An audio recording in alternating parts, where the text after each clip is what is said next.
கேட்டுக்கொள்கின்றோம்.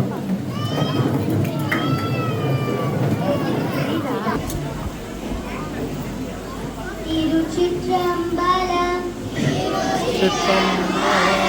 தோளுடைய செவியன் விடையேறியோர் தூவன் மதிசூடி காருடைய சுடலை பொடி பூசியன் உள்ளம் கவர்கல்வன் ஏழுடைய மலரான் முனை நான் பணியேத்த அருள் செய்ய பீடுடைய பிரமான் உரமேனிய பெருமாள் இவன் அன்றே.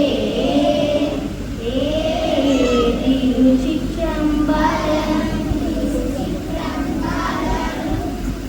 எல்லாம் வல்ல இறைவா, இன்று ஏற்பாடு செய்யப்பட்டுள்ள கல்வி திறனூலில் விருது விழா இனிதே நடந்தேறிட அருள் புரிவீராக. நன்றி.